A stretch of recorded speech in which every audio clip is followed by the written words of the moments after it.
Hello বন্ধুরা, তোমরা সবাই কেমন আছো? আশা করি সকলে অনেক ভালো আছো।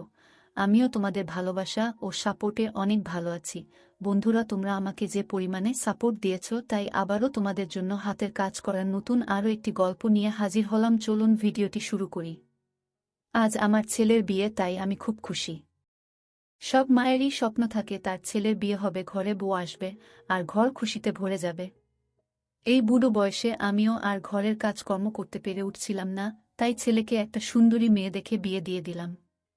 সবথেকে বড় খুশির ব্যাপার হলো, আমার বৌমা সঙ্গে করে প্রচুর সোনা গয়না নিয়ে এসেছিল, সাথে করে একটা মহিলা কাজের লোক নিয়ে এসেছিল। প্রথম প্রথম আমি একটু অবাক হলাম, আবার আমার একটু অদ্ভুত লাগলো। বৌমার সাথে করে কাজের লোক নিয়ে এলো কেন? কাজের লোক তো আমিও রাখতে পারতাম। আসলে কাজের লোকের কাজ আমার পছন্দ হতো না। আমি মনে মনে ভাবলাম ১-২ সপ্তাহ যাক, তারপর এটাকে আমি বিদায় করব। কিন্তু সময়ের সঙ্গে সঙ্গে রাধাও এই বাড়িতে নিজের জায়গা করে নিল। জানি না ওর মধ্যে কি আকর্ষণ ছিল যেটা আমাকে ওর দিকে টানত। যদি আমার বৌমার কথা বলি, তাহলে ওকে আমি প্রথম পার্লারে দেখেছিলাম, যেখানে আমি আমার ভাইজির সাথে গেছিলাম। আমি এমনিতে টার্লারে যেতাম না, কিন্তু যখন আমি পার্লারের মেয়েটাকে দেখলাম, আমার ওকে খুব পছন্দ হয়ে গেল। ওর মাও ওর সাথে ছিল, তাই আমি কথায় কথায় বিয়ের সম্বন্ধ করে ফেললাম, আর সবকিছু ঠিকঠাক হয়েও গেল। এখন আমি আমার সিদ্ধান্তে খুবই সন্তুষ্ট, কারণ আমার বৌমা পায়েল খুব ভালো ছিল, আর কাজের লোক রাধাও। কিন্তু বৌমার সাথে যে কাজের লোক এসেছিল রাধা, সে সব সময় ঘোমটা টেনে রাখত। এই ব্যাপারটা বড় অদ্ভুত ছিল।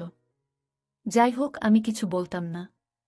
আমি রান্নাঘরের কাজ কাউকে করতে দিতাম না, কিন্তু এই মেয়েটা এখানেও সবাইকে তাক লাগিয়ে দিল। সে খুব সুস্বাদু রান্না করত। আমি ওকে মন থেকে খাবার বানানোর দায়িত্বটা দিয়ে দিয়েছিলাম। এখন আমার খুব আরামের সময় ছিল। ওই মেয়েটা শুধু ঘরের সব কাজই করত তাই নয়, আমার খুব সেবাও করত। আমি আশ্চর্য হয়ে যেতাম। কিন্তু আজ পর্যন্ত আমি ওর মুখটা দেখিনি, কারণ ও সবসময় ঘোমটা দিয়ে থাকত। আমি অনেকবার ওকে বুঝিয়েছি যে বাড়িতে থাকার সময় তুমি ঘোমটা খুলে রাখতে পারো, কারণ এখানে তো আর কেউ থাকে না। আমরা শাশুড়ি বৌমা থাকি। ছেলে সকালে অফিসে বেরিয়ে যায় আর রাতে ফেরে। কিন্তু আমার কথা শুনে ও ঘাবড়ে যেত, ওর হাত পা কাঁপত। আমার বৌমা ওর সামনে এসে দাঁড়াল, বলল, মা, ওকে কিছু বলবেন না। ও নিজের মুখ কাউকে দেখায় না, ও খুব লাজুক। ও খুব ভালো, ও ঘোমটা দিয়ে থাকলেই শান্তি পায়, তাই ওকে কিছু বলবেন না।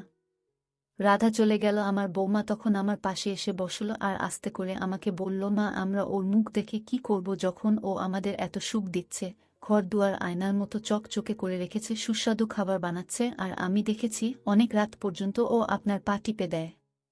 এমনটা না হয় আমাদের কথায় রেগে গিয়ে কাজ ছেড়ে চলে যায়, তাহলে আজকাল এমন কাজের লোক পাওয়াই মুশকিল। বৌমার কথা শুনে আমি চুপ করে গেলাম। কিন্তু আমি অনেক কিছু চিন্তা করতে লাগলাম। ও মহিলাদের সামনে ঘোমটা দিয়ে থাকবে কেন? এইভাবেই সময় কেটে যেতে লাগল। একদিন রাতে আমি ঘুম থেকে উঠে জল নেওয়ার জন্য রান্নাঘরের দিকে যাচ্ছিলাম, তখন আমি দেখলাম রাধা রান্নাঘরের পাশের ঘরে চেয়ারে বসেছিল, আর ওর ঘরের দরজাটা খোলা ছিল। আমার নজর গিয়ে পড়ল রাধার উপর। ও এমনভাবে বসেছিল যে ওর মুখটা ছিল অন্যদিকে। ওকে দেখে মনে হচ্ছিল ওর মাথায় এই সময় ঘোমটা নেই। আমি অধীর আগ্রহে ওখানে দাঁড়িয়ে অপেক্ষা করতে লাগলাম, যদি এক ঝলক আমি ওর মুখটা দেখতে পাই। তখনই হঠাৎ করে ও উঠে দাঁড়িয়ে পড়ল আর দরজার দিকে ঘুরে গেল। যেই ওর মুখের দিকে আমার নজর গেল, আমি তো নিচে পড়তে পড়তে বেঁচে গেলাম, এমনকি আমার বুকটা ধক ধক করে কেঁপে উঠল। হে ভগবান, এটা তো! তখন হঠাৎ করে আমার জোরে কাশি পেল, আর আমি জলের গ্লাসটা মুখে লাগিয়ে দিলাম। কিন্তু ততক্ষণে রাধা আমাকে দেখে ফেলেছিল। সেও খুব ঘাবড়ে গেল আর ঘরের অন্ধকার কোণের মধ্যে দৌড়ে পালাল, আর নিজেকে আমার নজর থেকে বাঁচানোর চেষ্টা করল। কিন্তু ততক্ষণে আমি ওকে দেখে নিয়েছি। তখন থেকে আমি খুব চিন্তিত ছিলাম, সারা রাত কাটার মতো কাটিয়েছিলাম, সারা রাত আমি ঘুমোতে পারিনি। এসব কি? এমনটা কি করে হতে পারে? আমি অধীর আগ্রহে সকাল হওয়ার অপেক্ষা করছিলাম। আমি শুধু এটাই চেয়েছিলাম, ওকে বৌমার সামনে দাঁড় করিয়ে ওকে দিয়ে সব সত্যি বলার। কিন্তু আমি চাইছিলাম একবার আমার ছেলে অফিস চলে যাক, তারপর বৌমাকে জিজ্ঞেস করব এসব কি হচ্ছে। যদি আমার ছেলে এসব ঘুণাক্ষরেও জানতে পারে, তাহলে ওকে ওই সময়েই ডিভোর্স দিয়ে দেবে। ডিভোর্স কেন, হয়তো রেগে গিয়ে ও পায়েলকে মেরেই ফেলবে। এতটাই বড় একটা বিষয় ছিল এটা যে যা কিছু হতে পারত। কিন্তু আমি চাই না যে আমার ছেলের সংসার ভেঙে যাক। আমি পায়েলকে সন্দেহের কথা বলে সত্যিটা জানতে চাইছিলাম। কিন্তু আমি আগেই ভেবে নিয়েছিলাম যে যদি এর মধ্যে ওর একটু দোষ থাকে তাহলে আমি নিজে ওদের ডিভোর্স করিয়ে দেব। আমি কিছু বুঝতে পারছিলাম না যে দোষটা কার। শুধু বৌমাই এখন সবটা বলতে পারবে। আমার মাথা কাজ করছিল না। আমার বৌমা পায়েল ঘুম থেকে উঠে পড়েছিল। ও জলখাবার খেয়ে নিজের ঘরে চলে গেল। আমার ছেলে অফিসে চলে গেল। সবকিছু জানার এটাই সঠিক সময় ছিল। আমি বৌমার ঘরের দিকে চলে গেলাম, দরজা খটখট করে ঘরের ভেতরে ঢুকে পড়লাম। বৌমা নিজের আলমারিতে কাপড় গোছাচ্ছিল, একটু আশ্চর্য হয়ে আমার দিকে তাকালো। আমি ঘরে দরজা লাগিয়ে দিলাম আর বিছানার উপরে গিয়ে বসে পড়লাম। আর ওকে জিজ্ঞেস করলাম, বৌমা আসল ব্যাপারটা কি বলতো? আমার বাড়িতে তোমরা দুজনে মিলে কি খেলা খেলছ? রাধা আসলে কে? রাধার রহস্যটা কি? আজকে আমি সত্যিটা জানতে চাই। যদি তুমি আমাকে সত্যি না বলো তো। আমার কথা শুনে পায়েল আমার পায়ে পড়ে গেল। মা, আমাকে ক্ষমা করে দিন। এতে আমার কোনো দোষ নেই। এসব কি ব্যাপার?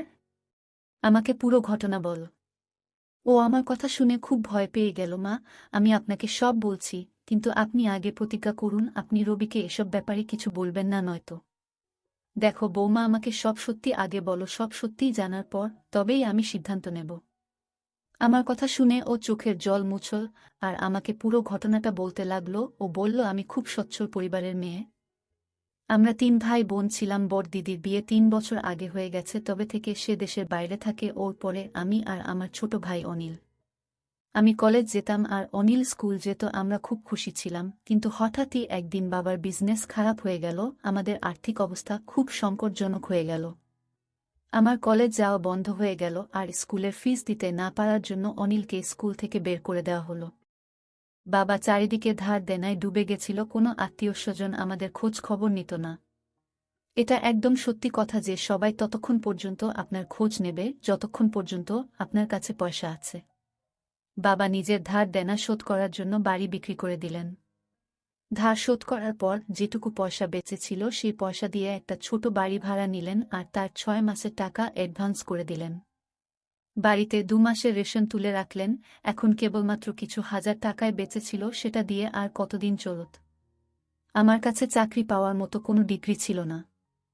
তাই জন্য পাড়ায় কিছু বাচ্চাকে টিউশনি পড়ানো শুরু করে দিলাম, কিন্তু ওই 100-200 টাকা যথেষ্ট ছিল না। সেই সময় থেকে বাবার শরীর খারাপ হতে লাগলো। বাবা আগে থেকেই হার্টের পেশেন্ট ছিলেন, কিন্তু এখন পরিস্থিতির চাপে উনি আরও কমজোরি হয়ে গেলেন। বড়দিদিকে আমরা কিছু বলিনি, কারণ ও দুশ্চিন্তা করবে। একদিন আমি একটা স্কুলে ইন্টারভিউ দিতে গেলাম, কিন্তু সেখানেও নিরাশ হলাম, কারণ আমার শিক্ষা কম ছিল। তাই তারা আমাকে 2000 টাকা মাইনে দেবে বলল। কিন্তু এই দুর্মূল্যের বাজারে মাত্র 2000 টাকায় কি হয়? আমি বাইরে চলে এলাম আর কড়া রোদে বাসস্টপে বসে বাসের অপেক্ষা করছিলাম। আমার নিজের অবস্থা দেখে আমার কান্না পেয়ে গেল। আমার গাল দিয়ে চোখের জল গড়িয়ে পড়ছিল। তখনই আমাকে কেউ একজন জিজ্ঞেস করল, আমি কেন কাঁদছি? আমি চমকে গিয়ে মাথা তুলে তাকালাম আর খুব ভয় পেয়ে গেলাম, কারণ তাকে আমি চিনি না।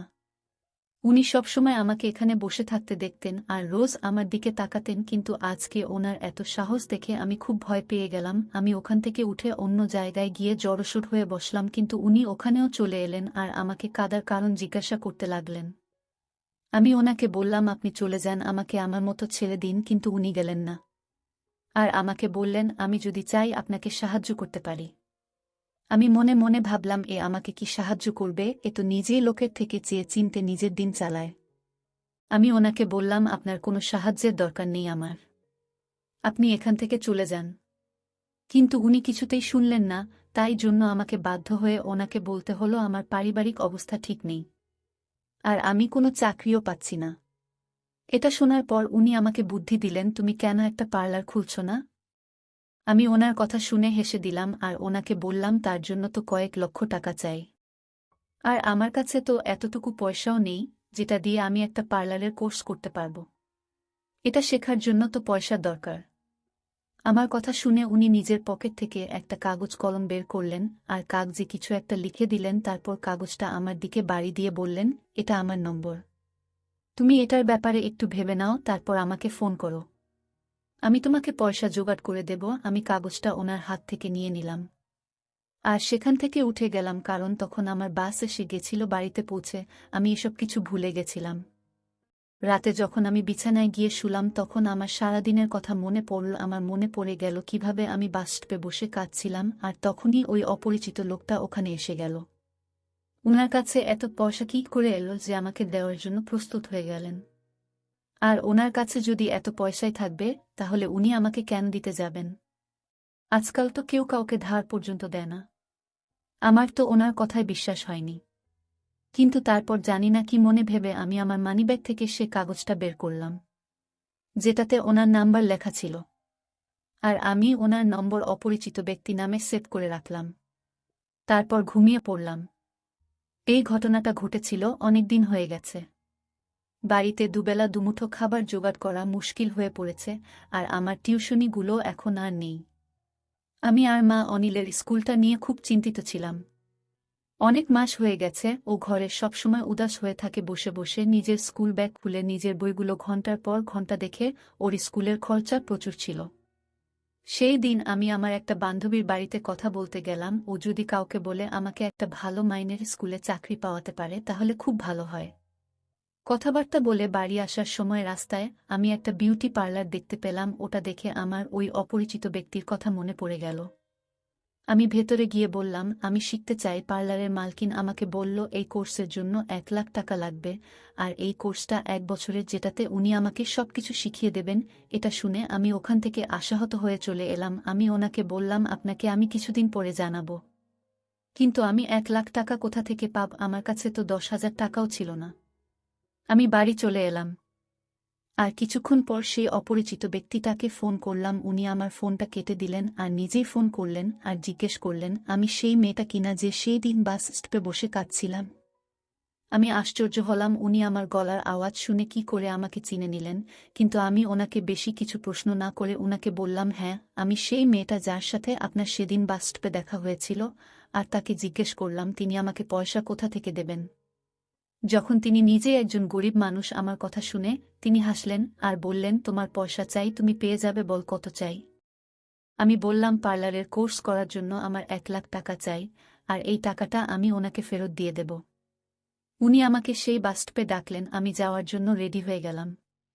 পরের দিন আমি গিয়ে দেখলাম উনি আগে থেকেই সেখানে এসে বসে আছেন। উনি আমার হাতে একটা খাম দিলেন আর চুপচাপ সেখান থেকে চলে গেলেন। আমি খামটা আমার ব্যাগে রেখে বাড়ি চলে এলাম। বাড়ি এসে ঘরে ঢুকে দরজা বন্ধ করে খামটা খুললাম, কিন্তু আমি খুব আশ্চর্য হয়ে গেলাম যখন আমি দেখলাম খামে 2 লাখ টাকা আছে। আমি ওনাকে সঙ্গে সঙ্গে ফোন করলাম। ফোন করে বললাম, আমার তো 1 লাখ টাকা দরকার ছিল। আপনি আমাকে 2 লাখ টাকা কেন দিয়েছেন? তখন উনি বললেন, 1 লাখ টাকা তুমি পার্লারে দেবে, আর 1 লাখ টাকা দিয়ে ধীরে ধীরে নিজের খরচ চালাবে। আমি ওনাকে ধন্যবাদ দিলাম। আর আবেগের বশে আমি ওনার কাছে প্রতিজ্ঞা করলাম যে জীবনে যদি আপনার কোনো সাহায্যের প্রয়োজন হয় তাহলে আমি নিশ্চয়ই করব। উনি আমাকে বোন বলে ডাকলেন, কিন্তু আমি এটা বুঝতে পারিনি আমি না জেনে কত বড় ভুল করে ফেলেছি। আমি ফোন রেখে দিলাম। পরের দিন আমি পার্লারে পয়সা জমা করে দিয়ে পার্লার জয়েন করে নিলাম। এভাবেই দিন চলছিল। আমি অনেক কিছু শিখে নিয়েছিলাম, অনিলকে স্কুলে ভর্তিও করে দিয়েছিলাম। এইভাবে 1 বছর কেটে গেল। পার্লার থেকে আমাকে কোর্স সার্টিফিকেট দিয়ে দিল। এবার আমি নিজের পার্লার খুলতে চাইছিলাম। আমি সেই অপরিচিত সাহায্যকারীকে আবার ফোন করলাম। ফোন করে বললাম আমার কোর্স কমপ্লিট হয়ে গেছে। তখন উনি আমাকে আবার সেই বাসস্টপে ডাকলেন। যখন আমি সেখানে গেলাম উনি আমাকে আবার একটা খাম দিলেন, দিয়ে বললেন, আমার সাথে চলো। আমি তো কিছুই বুঝতে পারছিলাম না। তখন উনি আমাকে বললেন, আমি তোমার জন্য একটা পার্লার দেখেছি, যেটা ভাড়ায় পাওয়া যাচ্ছে। আমি ওনার সাথে চলে গেলাম, গিয়ে সব কথা পাকা করে এলাম। দ্বিতীয় দিন আমি পার্লারে বসে পড়লাম আর পার্লারের বোর্ড লাগিয়ে দিলাম। নিজের সাহায্যের জন্য একটা মেয়েকেও রেখে দিলাম। পার্লারটা খুব চলছিল, যে কারণে ঘরের অবস্থাও ধীরে ধীরে ভালো হতে লাগল। আমি তো ওনাকে ভগবান মনে করে প্রতিদিন আশীর্বাদ দিতাম।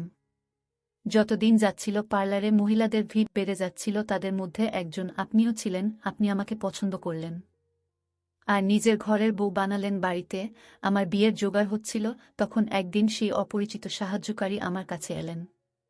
এসে আমাকে বললেন উনি আমার কাছ থেকে কিছু চান। আমি ওনাকে বললাম আমি ওনার সব পয়সা ফেরত দিয়ে দেব, শুধু আমাকে একটু সময় দিন। তখন উনি বললেন উনার পয়সা চাই না, কিছু সাহায্য চাই। তখন উনি আমাকে আমার সেই প্রতিজ্ঞার কথা মনে করালেন, যেটা আমি 2 লাখ টাকার বদলে ওনার কাছে করেছিলাম।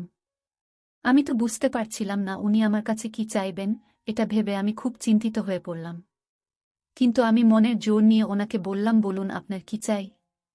কিন্তু ওনার কথা শুনে তো আমি আকাশ থেকে পড়লাম। উনি আমাকে বললেন, তুমি আমাকে পণ স্বরূপ নিজের শ্বশুরবাড়িতে নিয়ে যাবে। আমি তখন খুব দুশ্চিন্তার মধ্যে পড়ে গেলাম, কিন্তু এটা কি করে সম্ভব। তখন উনি বললেন, আমি তোমাকে বলছি, তুমি আমাকে কাজের লোক বানিয়ে নিজের সাথে নিয়ে যাবে। আমি সবসময় আমার মুখ ঘোমটা দিয়ে ঢেকে রাখব, কেউ বুঝতে পারবে না আমি মহিলা না পুরুষ। ওনার কথা শুনে আমার খুব রাগ হলো। তখন আমি চিৎকার করে বললাম, আমি এসব কেন করব। আমি মানছি আপনি আমাকে সাহায্য করেছেন, আমি তার জন্য আপনার কাছে কৃতজ্ঞ, কিন্তু আমি আমার হবু বরকে এত বড় ঠকাতে কিছুতেই পারব না। আমি কোনো অপরিচিত পুরুষকে কেন নিজের বাড়িতে নিয়ে যাব। আমি কি করে জানব আপনার মনে মনে কি চলছে। আমি আমার আলমারিটা খুললাম, সেখানে অনেক টাকা ছিল। আমি আগে থেকেই 2 লাখ টাকা একটা খামে ভরে সরিয়ে রেখেছিলাম, যাতে সে সাহায্যকারী যদি কখনো টাকা চাইতে আসে তাকে দিয়ে দেব বলে। আমি খামটা তার দিকে বাড়িয়ে দিলাম আর বললাম, এটা গুনে নাও, এতে পুরো 2 লাখ টাকা আছে। আর এখান থেকে চলে যাও। আজকে থেকে তোমার সাথে আমার আর কোনো সম্পর্ক নেই। উনি আমার কথা শুনে আমার পায়ে ধরলেন, কাঁদতে শুরু করলেন। আমি ভয় পেয়ে পেছনে সরে গেলাম। উনি এমনভাবে কাঁদছিলেন যেমন ভিড়ের মধ্যে বাচ্চা তার মাকে হারিয়ে ফেললে কাঁদে, ঠিক সেরকম। ওনার কান্না দেখে আমার মন নরম হয়ে গেল। আমিও মাটিতে বসে পড়লাম। কুনাল ভাই, কি ব্যাপার, আপনার কি হয়েছে। উনি আমার কথা শুনে আমার দিকে আশা ভরা চোখ নিয়ে তাকালেন। তারপর উনি হাতজোড় করে আমাকে বললেন, পায়েল, আমাকে আমার মায়ের সঙ্গে মিলিয়ে দাও। কে আপনার মা। আমি আশ্চর্যকিত হয়ে গেছিলাম। উনি আমাকে বললেন, তোমার হবু শাশুড়ি আমার মা। আমি আমার মায়ের সেবা করতে চাই। তুমি আমাকে তোমার সাথে নিয়ে চলো, আমার এই ইচ্ছেটা পূর্ণ করো। উনার কথা শুনে আমার বড় ছটকা লাগলো। এটা কি করে হতে পারে যে উনি আমার স্বামীর ভাই।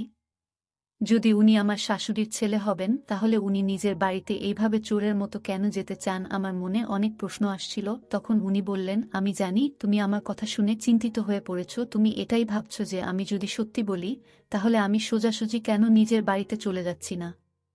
আমার হাত পা বাধা পায়াল।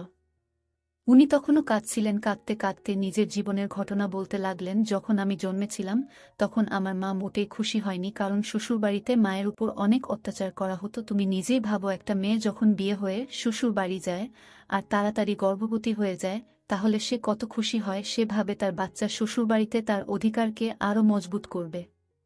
কিন্তু আমার জন্মের পর আমার মায়ের জায়গা মজবুত হয়নি, উল্টে ওনাকে কথা শোনানো হতো। আমার ঠাকুমা আমার মাকে 1 মিনিটের জন্য সহ্য করতে পারতেন না। এটা খুব ভালো হতো যদি হাসপাতালে আমার বাবা আমার মাকে ডিভোর্স দিয়ে দিত, যদিও এতে আমার মায়ের কোনো দোষ ছিল না। এটা তো সম্পূর্ণ ভগবানের ইচ্ছা ছিল। তিনি আমাকে না মেয়ে বানিয়েছেন না ছেলে, আমাকে তৃতীয় লিঙ্গের বানিয়েছেন। কুণালের কথা শুনে আমার মনটা ভারাক্রান্ত হয়ে উঠল। কুণাল কাঁদতে কাঁদতে দুর্বল হয়ে যাচ্ছিল। যখন নার্স আমার মাকে বলল, আপনার ঘরে তৃতীয় লিঙ্গের বাচ্চা জন্ম নিয়েছে, তখন মা নার্সকে চোখের ইশারায় অনুরোধ জানালো। নার্স ও মায়ের দুঃখ বুঝে চুপ হয়ে গেল আর আর বাবাকে অভিনন্দন জানালো যে আপনার ঘরে ছেলে হয়েছে। সবাই খুব খুশি হয়েছিল, সবাই মায়ের আশেপাশে ঘুরছিল। কিন্তু আমার মা চুপচাপ একটা কোণে বসে শুধু কাঁদত। আমি যখনই মাকে দেখতাম, মা শুধু কাঁদত। আমি জানি না মা আমাকে পুরো পরিবারের থেকে লুকিয়ে কি করে বর করে তুলেছেন। কেউ কিছু জানতে পারেনি। মা আমাকে ছেলেদের পোশাক পরাতো, ছেলেদের স্কুলেও ভর্তি করে দিয়েছিল, কিন্তু ব্যাট বলের থেকে আমার বোন রাধিকার পুতুল নিয়ে খেলতেই ভালো লাগত। মায়ের চুড়ি গয়না আমার সব ভালো লাগত। একদিন আমি মায়ের লাল লিপস্টিক ঠোঁটে লাগিয়ে বাইরে চলে গেলাম। আমাকে দেখে আমার ঠাকুমা হেসে লুটোপুটি খাচ্ছিল আর মাকে ডেকে বলল, তোমার কুণাল তো মেয়ে হয়ে গেছে। মা আমাকে হাত ধরে টেনে নিয়ে গিয়ে ঘরের দরজা বন্ধ করে দিয়ে বাবার বেল্ট দিয়ে খুব মারল। আমি 6 বছরের বাচ্চা ছিলাম, আমার শরীর খুব নরম ছিল। আমার শরীরে বেল্টের দাগ পড়ে গেল। আমি খুব চিৎকার করছিলাম, কিন্তু আমার উপর মায়ের একটুও দয়া হচ্ছিল না। যখন আমার শরীর থেকে রক্ত বেরোতে লাগলো, তখন আমার মা থেমে গেল। তখন মা আমার থেকেও বেশি কাঁদছিল। আমরা দুজন মা ছেলে কেঁদে কেঁদে ক্লান্ত হয়ে পড়েছিলাম। তখন ঠাকুমা দরজা ঠক ঠক করল, কিন্তু মা দরজা খুলল না। মা দেওয়ালে নিজের মাথায় ঢুকে মাথা ফাটিয়ে ফেলেছিল। আমাদের দুজনকে হাসপাতালে নিয়ে যাওয়া হলো। মা আমার জন্য ছটফট করছিল আর আমি মায়ের জন্য। আমি অনেকদিন পর্যন্ত মায়ের কষ্ট দেখে কাঁদতাম, কিন্তু সব সময় হাত জোট করে আমার কাছে ক্ষমা চাইত। একদিন মা আমাকে বোঝালো, যদি আমি দ্বিতীয়বার এই ধরনের আচরণ করি, তাহলে বাবা আমাকে এমন জায়গায় ছেড়ে দিয়ে আসবে যেখানে প্রতিদিন তোমাকে এইভাবে মারা হবে। সেই দিনের পর থেকে আমি এমন আচরণ করার ব্যাপারে আর ভাবতাম না। অনেকবার আমার মন চাইতো কিন্তু আমি আমার মনকে শক্ত করে রেখেছিলাম। অনেক বছর কেটে গেছে, আমি আমার মায়ের মার ভুলে গেছি। কিন্তু মা আমাকে প্রতিদিন যে শিক্ষা দিত তা আমি এক কান দিয়ে শুনতাম, আরেক কান দিয়ে বের করে দিতাম। কিন্তু একদিন আমি আমার জীবনের সবথেকে বড় ভুলটা করে বসলাম। আমার মনে আছে, আমার ১ বছরের জন্মদিনে বাবা বাড়িতে একটা ছোট পার্টি রেখেছিল। মা আমাকে সবথেকে ভালো জামা প্যান্ট কিনে দিয়েছিল, কিন্তু আমি সেদিন রাধিকার ইস্ত্রি করা ফ্রকটা পরে মায়ের লিপস্টিক লাগিয়ে যখন কেক কাটতে এলাম, সবাই আমায় দেখে হাসছিল, মাও আমাকে দেখে হাসল। আর আমার মাথা চাপড়ে বলল, তোমার মজা করার অভ্যাসটা জানি না কবে যাবে। তারপর মা আমাকে ঘরে নিয়ে গিয়ে জামা কাপড় পরিয়ে রেডি করছিল, আর খুব কাঁদছিল। আমি কারণ জিজ্ঞেস করাতে আমাকে বলল, তুমি খুব ভুল কাজ করেছ। পরের দিন মা আমাকে বাজারে নিয়ে গেল, কিন্তু সেটা বাজার ছিল না। আমাকে দূরে একটা শহরে নিয়ে গেছিল। সেখানে ছোট অন্ধকার গলিগুলো পার করে মা আমাকে একটা বাড়িতে নিয়ে গেল, যেখানে সবাই তৃতীয় লিঙ্গের মানুষ ছিল। তারা কথায় কথায় তালি বাজাচ্ছিল। আমি খুব ঘাবড়ে যাচ্ছিলাম। আমি মায়ের হাত ধরে বললাম, মা, এখান থেকে চলো, এখানে আমার দম বন্ধ হয়ে আসছে। কিন্তু মা একজন বয়স্ক গুরুর পাশে বসে কথা বলছিল আর কাঁদছিল। গুরু আমাকে নিজের কাছে ডেকে বলল, আজ থেকে আমি তোমার মা। আমি আবার মায়ের কাঁধ ধরে বললাম, মা, ওঠো, চলো বাড়ি যাই। একটা অজানা ভয়ে আমার বুক কাঁপছিল। তারপর সেটাই হলো যেটার ভয় আমি পাচ্ছিলাম। মা উঠে বাইরে চলে গেল। আমি মায়ের পিছনে দৌড় এলাম, কিন্তু গুরুর শিষ্যরা আমাকে ধরে নিল। আমি চিৎকার চেঁচামেচি করতে লাগলাম, কিন্তু মা পেছনে ফিরে একবারও দেখল না। আমার ছোট বুক কাঁপতে লাগল। আমি খুব অসহায় ছিলাম। আমার দুর্বল শরীরে এত শক্তি ছিল না যে আমি ওই শক্ত সামর্থ্য শিষ্যদের হাত থেকে নিজেকে ছাড়াব। আমি সারা রাত চিৎকার করতে লাগলাম আর কাঁদতে লাগলাম। গুরু আমাকে ভালোভাবে বোঝাতে লাগলো, কিন্তু ওনার কথা বোঝার মতো বয়সই তো আমার ছিল না। সকালে মা আবার আমার সঙ্গে দেখা করতে এলো। আমি মাকে জাপটে ধরে আবার কাঁদতে শুরু করলাম। মা আমাকে নিজের হাতে খাবার খাইয়ে দিল, তারপর আমার প্রশ্নের কোনো উত্তর না দিয়ে চলে গেল। আমি মাকে বলেছিলাম কি আজকের পর থেকে আমি আর লিপস্টিক পাউডারে হাত লাগাব না, কিন্তু মা চুপ ছিল। যখন গুরু আমাকে ভালোবাসত, আমি ওনাকে ঘৃণা করতাম। আমি সবার থেকে আলাদা হয়ে একা বসে থাকতাম আর নিজের আপনজনদের কথা মনে করে কাঁদতাম। একদিন গুরু আমার পাশে এসে বসলেন, তখন আমি কাঁদছিলাম। উনিও কাঁদতে শুরু করলেন। উনি আমাকে বললেন, উনার জন্মের পর ওনার মা বাবা ওনাকে এমন একটা জায়গায় ফেলে রেখে দিয়ে চলে গেছিলেন যেখানে ওনার বাবা মার কোনো ঠিকানাই উনি জানতেন না। না ওনার সাথে কেউ দেখা করতে আসত। গুরু আমাকে বলেছিলেন আমি ওনার মতোই, তাই আমাকে এখন ওনার সাথেই থাকতে হবে। তখন আমার খুব রাগ হল। আমি এখানে আছি 1 মাস হয়ে গেছে।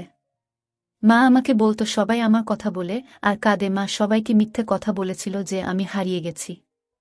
আমি সেই দিন বুঝতে পেরেছিলাম এই সবের পেছনে মায়েরই হাত ছিল। মা আমাকে নিজের কাছে রাখতে চাননি। গুরু আমাকে নাচ শিখিয়েছিল। আমি এখন প্রচুর মেকআপ করে মায়ের সাথে দেখা করতাম যাতে মা আমাকে বাড়ি নিয়ে যায়। কিন্তু মায়ের মন গলত না। গুরু আমার মধ্যেকার ভালো গুণটা বুঝে আমাকে হিরে তৈরি করেছিলেন। এখন মা আমার সাথে দেখা করতে এলে আমি দেখা করতাম না। পুরো শহরে আমাকে নিয়ে চর্চা হতে লাগল। আমি প্রাপ্তবয়স্ক হয়ে গেলাম আর খুব সুন্দর দেখতে হলাম। আমি অনেক টাকা রোজগার করেছিলাম। এখন আমার গুরু কমজোরি হয়ে গেছিল। আমি সারাদিন ওনার সেবা করতাম। উনি আমাকে অনেক আশীর্বাদ করতেন। একদিন গুরু আমাকে নিজের পাশে বসিয়ে বললেন, আমি চাই তুমি এইসব ছেড়ে দিয়ে সাধারণভাবে বাঁচো। এই বলে গুরু আমার হাতের ওপরেই শেষ নিঃশ্বাস ত্যাগ করলেন। উনি আমাকে এক ব্যক্তির সঙ্গে দেখা করতে বলেছিলেন। আমি না চাইতেও সেখানে গেলাম। এটাই আমার গুরুর শেষ ইচ্ছা ছিল। এখন আমি দিনমজুরের কাজ করি, নাচ করা ছেড়ে দিয়েছি। এখন রোজ আমাকে কী ধরনের লোকেদের মুখোমুখি হতে হয় সে একমাত্র আমিই জানি। এখন আমি মায়ের অবস্থাটা বুঝতে পারি। মা আমার জন্য কী বা করতে পারত? ওনার মেয়েরাও বড় হচ্ছিল। একজন তৃতীয় লিঙ্গের ব্যক্তির বোনকে কে বিয়ে করত? আমি আমার সব টাকা বাঁচিয়ে রেখেছিলাম যাতে কোনো অসহায়কে সাহায্য করতে পারি। তোমাকে আমার মনে হয়েছিল তোমার সাহায্যের খুব প্রয়োজন, তাই আমি তোমাকে সব দিয়ে দিয়েছিলাম। আমি মায়ের সঙ্গে দেখা করার জন্য ব্যাকুল আগ্রহে ছিলাম। ওনার সেবা করে সৃষ্টিকর্তার কাছে আশীর্বাদ পেতে চেয়েছিলাম। একদিন আমি তোমার সাথে দেখা করতে পার্লার এসেছিলাম। সেখানে এসেই আমি মাকে দেখতে পাই আর জানতে পারি উনি নিজের ছেলে অর্থাৎ আমার ভাইয়ের সঙ্গে তোমার বিয়ে দিতে চান। তাই জন্যই তো আমি তোমার কাছে এসেছি। কুনাল সব ঘটনা বলে কাঁদতে থাকল। আমিও কাঁদলাম। মা, আমি কুনালের কথা শুনে নিজেকে আটকাতে পারিনি। মা, আমি কি কোনো ভুল করেছি আপনি বলুন। আমার বৌমা আমাকে প্রশ্ন করছিল, তখন আমি যেন মাটির মধ্যে গেঁথে গেছিলাম। আমি বৌমাকে জড়িয়ে ধরে খুব কাঁদলাম। আমার ছোট্ট কুণালকে আমার খুব মনে পড়ছিল। কত কঠিন পরিস্থিতির মধ্য দিয়ে ওকে যেতে হয়েছে। আমি দৌড়ে ওর ঘরে গেলাম। ও নিজের ব্যাগ প্যাক করছিল, আমাকে দেখেই আমার পায়ের উপর পড়ে গেল। আমি ওকে উঠিয়ে হাত জোট করে ওর সামনে আমার সমস্ত দোষ স্বীকার করে নিলাম। ওর কাছে ক্ষমা চাইলাম। ও আমাকে ক্ষমা করে দিল। কুণাল আমাকে জড়িয়ে ধরে বাচ্চাদের মতো ফুপিয়ে ফুপিয়ে কাঁদতে লাগল।